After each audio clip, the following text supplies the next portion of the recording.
No, I'm not saying your tie looks bad. I'm saying it looks like you do Minecraft or whatever that game is where you build the blocks and things. It's just, I mean, it's a cool tie. It'll play. So let's get on with the show. Hey, episode 11, Chris and Brick Business Edition. I bet you guys thought you weren't going to see us again, but here we are. And this episode is going to deal with sort of a request as a result of a previous episode. So in the previous episode, one of the previous episodes, I was talking about stressors, and one of them was regarding the sort of the nowhere to go. And when I say nowhere to go, I don't mean know where to go. I mean, I feel like I have nowhere to go. And that's in terms of career advancement.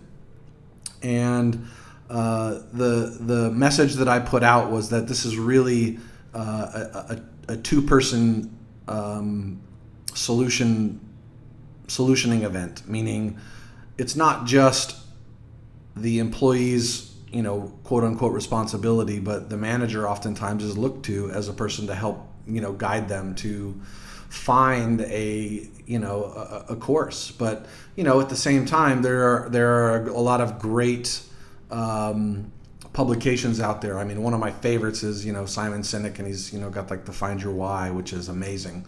And I believe I believe that I've known what my why is for a very long time, and embracing that has made the jobs that I've had over the years so much fun for me that I would say that of the days that I have had to go to work, and I've had days where they felt like work, are far, far fewer. I would say they fall in the 1% category of days where it felt like work. There's just too many days where I'd walk in and I'd be like, this is where I'm supposed to be. So that's what we really want to address here with the individuals that are just not sure what's next for themselves. Also, I'd like to point out, you'll notice I'm not wearing a hat. I actually have a haircut. Look, I mean, I actually can clean up like a normal human being. And I did what I said I was going to do, which was get a haircut, although, it was a couple of days later than I expected. In any case, let's dive into the concept of, what do you do when an employee actually comes up and says, I don't know what to do next, tell me. And that's a sit-down conversation. And this is where management and leadership blend together to help someone solve a problem. Because remember, you've got a mission to accomplish as a manager within your company, within your department, to achieve certain, productivity targets, to achieve certain, sales goals, whatever the case may be. There's a whole myriad of variables that are there, and that's why we have all of the different departments and layers in different companies. And so helping someone figure out where they go from where they are is not something that you should take lightly. You should really actually plan to spend some time with that person, especially when that person is serious. And by the way, I believe that many people are serious in spirit, and then when it comes time to do the work, they realize that there's a lot more effort involved. So in an attempt to keep this as brief as possible, and we can even break this up into parts if need be, but what I would say is, and I've done this with people before, there's different ways you can approach it. One, you can certainly partner with human resources, because oftentimes human resources has tools that helps an employee assess themselves in terms of what their skills are, in terms of what their personal interests are, in terms of what their preferred engagement with other people is. And this helps kind of formulate a space, a range of types of roles that might appeal to that individual the most. So there's that you can do. Human resources, in my personal experience, has been very valuable in that. So as a manager, if an employee were to approach me and say, where do I go? I would actually go to human resources on their behalf and say, I have an employee who has a career challenge and I want to help them. What tools do you offer, or do you have, or would you suggest? to help us get there. That's one element. Another would be really to sit down with them, because it may be that you being able to share your experiences and how because I've had this happen where they will say to me, how did you get to where you are? Why did you go this route versus another route? And that's at least informational enough to give them some idea that the traditional route isn't always required. I personally have a very untraditional background in management, leadership, and individual contributorship. So, I would say have that personal conversation with them. It's also a mentoring opportunity. It may be an impromptu one, and it may not be something that's ongoing, or it might turn into that.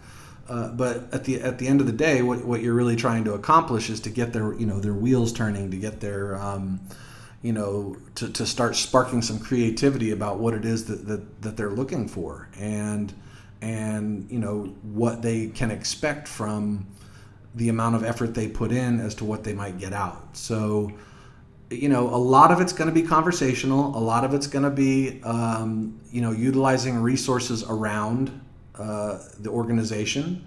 And a lot of it is going to be having some, sometimes it'll be an easy conversation. Sometimes it'll be a tough conversation, because someone may say, I want to be a manager. And let's say, for example, they exhibit all of the traits of somebody who should never, ever, ever, ever, ever manage people.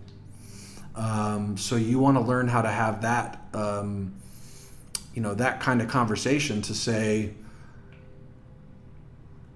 basically something that will at least let them give you an indication of if they have the self-awareness to know that. And if they don't, then you have to come at it from an angle that helps them sort of guide towards awareness. Or it may be an opportunity where you can actually turn that around, and you start off by showing them, what self-awareness is required in order to turn that corner so that they could become managers of people. Because when you add in the people factor to the day-to-day of functioning, of getting the job function done, that changes everything. And it's an added responsibility that is usually quote unquote thankless. The thanks that you should expect as a manager should come from the results of your guidance, coaching, availability to your people, them teaching you as much as you're teaching them in some cases, because they're teaching you, what it is that some people think makes a good manager, and it helps you navigate them towards what the functionalities and what the attributes are that make an effective manager and a leader. So I hope that answers, at a high level, how would you talk to somebody about I don't know where I'm going next? It starts with a conversation, absolutely. It starts with asking the question, do you know why you're even doing what you're doing? And the answer should ideally go deeper than, well, I'm trying to buy a house, or I want to make more money. I mean, those things are important, in their own right, but when you're talking long term and you're talking about actual career versus a job, they're out there in all different types and forms. So if that's your only motivating factor, well, you can go out and get a million different jobs.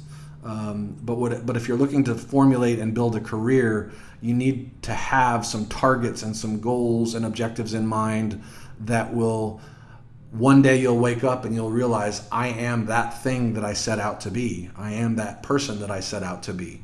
So I'll start there with the where do I go from here kind of scenario. And then if I see any more and I hear any more talk about digging deeper into this topic, then by all means we'll dig further in. But there is definitely hope for those that feel like there is no direction, and I think we can find it together. So hang in there, keep watching, and we appreciate you hanging in. We're on episode 11, and I will also include the link to our more personal page on YouTube. So have a good Thursday, everybody.